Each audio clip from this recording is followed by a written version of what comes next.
The brand new Ripsaw at Alton Towers. Can you cut it? Hi everyone, and welcome to the next video in our Remembering series here on Theme Park Worldwide. In this very special series, I look back on various different attractions at theme parks that are no longer with us and share my memories along with the history of those attractions too. In this video, I'm going to be talking all about one of my favourite ever Alton Towers attractions. This opened in 1997 and operated through until 2015, and it was of course Ripsaw.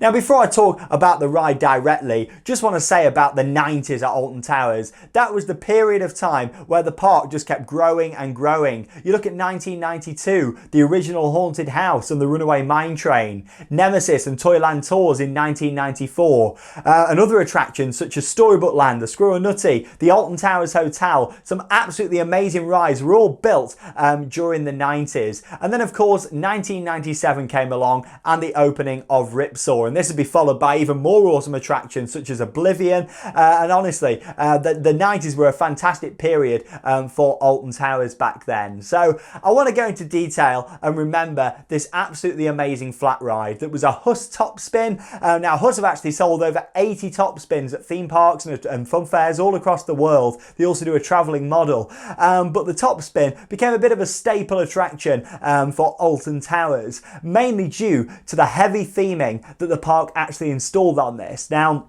you got to think, back in 1997, a lot of people, especially here in the UK, wouldn't have really seen that type of attraction before, unless you've been to Chessington World of Adventures and been on Ramesses Revenge that opened a couple of years prior. But again, a lot of people wouldn't have seen this attraction, and especially with a heavy amount of theming that Ripsaw had. This was an absolutely fantastic flat ride located within the Forbidden Valley themed area. You've got to think 3 years prior to this going in, Nemesis opened, the B&M inverted coaster. Blade was also relocated into this area of the park as well, and it was all starting to fit around that theme of Nemesis, like an extended sort of theme, and Ripsaw fits in absolutely beautifully. The amount of theming that was on this ride, but as you're going to find out in this video, unfortunately quite a lot of theming started to be removed more and more as this ride went on. So we're going to sort of go through a bit of a timeline of you know, what happened with Ripsaw and removing parts before of course its eventual closure in 2015. But first I want to go way back to when Alton Towers were actually planning to build this new attraction, and look at this concept art. Absolutely fantastic to see. Now you can see in this original concept art there's some elements on this that never made it into fruition and actually got built on the finished ride, but what I also want to point out is the original name. Did you know that a Ripsaw wasn't the original planned name? It was just going to be called Screw originally. That was the plan, but you've got to think because of Corkscrew that operated at the time, I imagine that's kind of why they went away from that. But yeah, the Screw was going to be the original name for this. It was on all of the original plans. You could see entrance signage with it all planned out, the logo, but yeah, it was all pretty much ready to go. And then they decided to change to Ripsaw, which I think was a great decision, especially the fact that the Corkscrew was still in operation back then at the park, and was still, you know, only just over halfway into its life at the park. So it's nice to think that they respected that and went for Ripsaw in the end. But fantastic concept art. You know, you can see some of the things there what definitely did happen. The water, of course, on there, some of the water effects that are fantastic. Along with that as well, you've got the saws on each of the arms. You've got like the pylon insulators, what they've got there on the right hand side, if you're looking directly towards it, that is. On the left if you were sitting on the ride. Yellow and black paint, that became quite a prominent thing, didn't it, on Ripsaw? But you look at that and it looks absolutely fantastic, and that is exactly you know, what this ride did. It was beautiful to look at. Yes, it was great to ride. Love a good Huss top spin, great ride. But with Ripsaw, it was just the complete package, because you've got to think directly behind it, you actually had like a bit of a ruined structure with a couple of smashed windows on there. That's where the Ripsaw logo went. The operator's cabin, that was actually a vehicle, which was quite unique and fit in. Then you had all the forest behind it with the trees, the little cafe off to the left hand side of it. It was just a full package ride, this, just for a flat ride. Back in 1997, you wouldn't necessarily see flat rides have this much theming, especially attached to the ride, but Alton Towers really did it with Ripsaw back in 1997. So let's sort of go through my memories of Ripsaw. I didn't ride it in 1997. I was only born in 93. So it was the early 2000s when I first managed to ride Ripsaw. And I remember walking into Forbidden Valley, of course, hearing the roar of Nemesis, but of course seeing Ripsaw, which was a menacing ride to look at. You stood there and looked at it and thought, blimey. I did a remembering video last week on the Slammer at Thorpe Park, and that was the same. You know, you looked at it and it looked terrifying. Ripsaw was one of those, but you couldn't tell if people were more terrified about it going upside down and flipping, or actually getting soaked because of the fountains, what there was, the water jets located underneath. But as soon as you walked down to the ride, you got some great views. And what I really appreciate with Alton Towers when they designed this part of the park, they kind of put a bit of multi-level viewing areas opposite Ripsaw. You could stand at the top and look out towards it. You can still stand there to this day, but you won't see anything other than some game stalls. And then of course you had the lower section and then the queue line. So a few different levels to kind of look at this ride. And then you'd enter into the queue line, a little bit of cattle pen up and down before actually crossing over the main pathway on that right side of Forbidden Valley, where you got some great views looking out to the left at Ripsaw. And it really built up that anticipation that you were going to ride this. The noise of the fountains just there in the distance, along with the actual noise of the ride itself, was fantastic. And it was a terrifying one, especially I'll always remember riding it for the first time. As you made your way further down the queue line, you kind of snaked and made your way directly in front of the ride itself. Now, of course, the operator would then come and let you in. All your loose articles and stuff would go in some cages out the front of the ride. And of course, you had this pool of water that you could have technically, if you'd wanted to, just stepped into it. There was no like fence or anything like that. I don't think anyone was stupid enough to do that. But yeah, there was a pool of water in front. And then, of course, you climb onto the gondola itself. Now, the gondola could seat 40 riders, 20 on the front, 20 at the back. Standard, really, for this model of Huss Top Spin. Huss have gone on to do a flawless version. Talican at Phantasialand, that's just got one row on one side and one on the other facing backwards and one forwards. With Ripsaw, both rows were facing forwards, but it was tiered seating, so the front row would be lower and the back row would be slightly higher. Now, of course, you climb onto there, and what I always remember from Ripsaw was the sound of the fountain package. So with this ride, there was actually 35 fountains all the way across. Yes, I am sad, I did count them. But yeah, 35 fountains. You could just hear the noise that they would make, constantly sort of turning off and on to create a really good noise. And that really builds it up as you're walking on. Of course, the operator used the PA system to their advantage, building up the riders. And that was the beauty of this ride. It was just so different when it came to the sequences, which I'll come on to in a moment.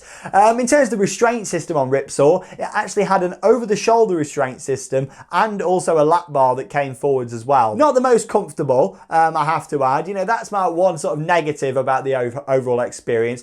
They weren't the most comfortable, but you've got to think this was an older ride. I mean, I find them a lot more comfortable now, the new style flawless top spins like Talican, a lot more comfortable with the restraint system. But again, that all kind of added to it. And something with Ripsaw, of course, they had to make sure that both the restraints were locked and down far enough. Sometimes, you know, it'd take a while to make sure that all the riders were secure, and sometimes the bars would have to be lifted back up and put back down, especially during its later part of its life. They tend to have that issue, and it was the same with Ramesses Revenge, another Huss top spin that was located down at Chessington, and I will be doing a video on that at some point and remembering it. But yeah, it was always a good one to, once you finally got ready to go. And of course, the operator would leave the gondola, go and wait down at the side, press the dispatch button on the side to make sure that the operator was ready, and that was it. The ride would then start. But what really made Ripsaw is it didn't just do one sequence, it actually could do 6 sequences with guests on. There was more sequences that for maintenance mode, but 6 were used with guests on during its lifetime.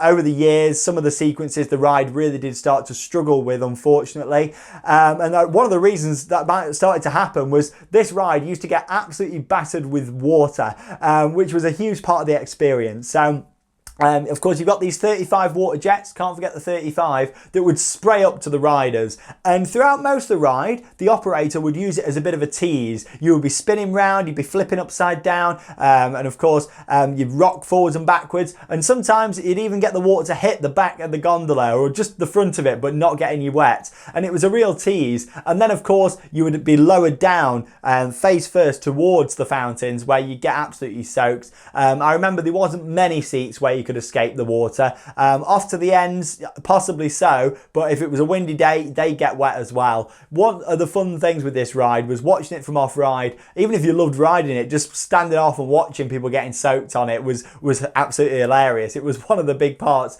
of Ripsaw and one of the reasons why so many people really enjoyed this. But yeah, it's a very good ride system, a good Huss top spin, because you've got the gondola, of course, that's fastened to the two arms, and then they rotate it together to flip the ride. It's a great ride system. I was a big fan of it. Something else that I also really liked, along with the theming on this and also the fountains, was the spotlights. You actually had a spotlight shining towards you, and it's some really nice just lighting on this ride altogether that was kind of standard really on a Huss top spin back then. But I just really liked that with the lighting package that came with it, and especially at night, it offered some great night rides. I'll always remember riding it at Scarefest with this green flood lighting on that looked absolutely fantastic, and that was towards the latter part of its life. So the cycles were brilliant. Sometimes, depending on how the operator was feeling and how busy or quiet it was, you could be sat on there for a few cycles. I remember not actually leaving it for about 25 minutes once because they kept letting, you know, stay on and do numerous cycles. That was before Alton Towers started to get a bit more strict on, you know, the re-rider policy. I mean, now it's pretty much non-existent, but back in the early 2000s, I remember sitting on it for a long time when I was a teenager, especially if you were good friends with the operator. You would get soaked and it would just be a really good laugh. It was one of the best rides for interaction. Well, the best ride for interaction at Alton Towers because of the water fountains and what the operator could do. But overall, it was brilliant. I loved all of the different sequences. I especially liked it when you had the 5 flip special, as I like to call it, where you would literally flip over 5 times. As the years went on with Ripsaw, how the ride ran really did start to deteriorate. Some of the cycles, it wouldn't complete properly. Like the 5 spin special, sometimes that would only do 4 and it would really struggle on the 5. And in the last few years of operation, it would be rare that you even got 5 spins. It started to make a lot of noise, it was squeaking, and you know, it really started to not sound great. It was always quite a noisy ride, but as it went on over the years, you could tell it was getting old. And I didn't want to kind of think that, oh, it's going to go, because I loved it, but unfortunately its time did come in 2015. But in the run up to that, a lot of other events happened in the history of Ripsaw. Now, if we go back to kind of the mid 2000s, that's when some theming actually started to be removed. So I mentioned earlier on, you had the blue pylon insulators like on the right hand side if you were looking at it. They started to come off because what happened was, I believe from people who worked on maintenance on this ride at the time, that you know, every year they're having to take these off for maintenance, then put them back on so they could access parts of the ride. But as they kept removing them and putting them back on, that's causing wear and tear, and they didn't want to replace them. So it ended up being that they got took off and they were gone from the ride forever, which was sad when they were removed. Then I remember other things starting to go. Some more of the pipe works on the arms, like the black and yellow paint started to fade and was kind of just rusted over. So the ride started to become a bit of a shadow of its former self, unfortunately. And the big blow to Ripsaw was when they actually removed the slogan to this ride, which was "Can you cut it?" Actually from the back of the gondola. So it did say "Can you cut it?" on there. And yeah, it's such a shame that was took off, because it left all the wires kind of exposed on the back. And yeah, it was just a shame about that, really. It never looked right since. And unfortunately, that's when water stopped hitting the gondola, and a big part of this ride kind of came to an end. I believe that at the time, a lot of the management were telling the operators to not soak the gondola because it was causing technical issues. And that was kind of when the fun of Ripsaw started to die. The gondola couldn't get wet, or sometimes briefly in the summer, but not much at all. Compared to back in the day, you get a full-on soaking. I'm not joking. I would come off that looking like I'd had 20 laps round on Battle Galleons, the splash battle they've got at Alton Towers. You got absolutely soaked. I have got a photo somewhere. I tried to find it for this video, but I couldn't, of me literally wringing out my t-shirt because I was dripping wet through. But honestly, the memories that I've got from it are fantastic. Yes, it was a great ride system, but it was one that relied a lot on the effects, the interaction, knowing that sometimes there would literally be a couple of hundred people in front of you watching what happened on this ride. It was a show in itself, and it was fantastic for off-ride and on-ride. That's what really made Ripsaw for me. And then 35 fountains, the spotlights for the night rides, the fact that the operator's cabin was a vehicle, the abandoned sort of structure at the back, it all came together in an amazing package, a really well-themed ride. Now, of course, the reason that it left was because it was starting to become a bit of a maintenance nightmare. Every year it would end up being covered in scaffolding whilst they did major work. They took all the seats off, restraints off. A lot of work was done on that ride every winter. And I imagine the cost of that was really starting to rack up. I mean, Huss do still make top spins, they still sell them, but unfortunately Alton Towers didn't see it viable to buy a new one. As much as we would have all loved that,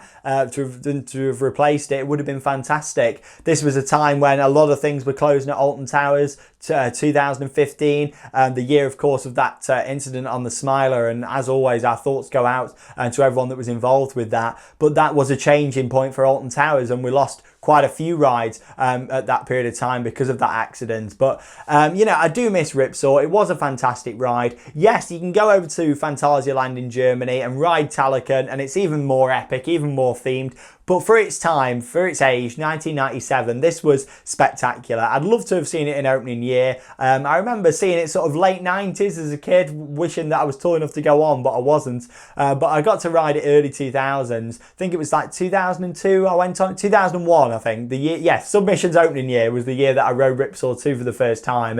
And you know, it was great to experience it. But hey ho, it got removed, and then that's what it is, you know. But it came to the end of its life. What happened to the site afterwards? What ride replaced it? I'm sure some of you might be thinking who aren't familiar with Alton Towers. Well, it got replaced initially by some HB Leisure Games, which is a games operator. They put in some attraction on there, Forbidden Sweep it was called, which was a pay-to-play interactive experience, like a battle beam what you jumped over, which wasn't great. And yeah, that was it.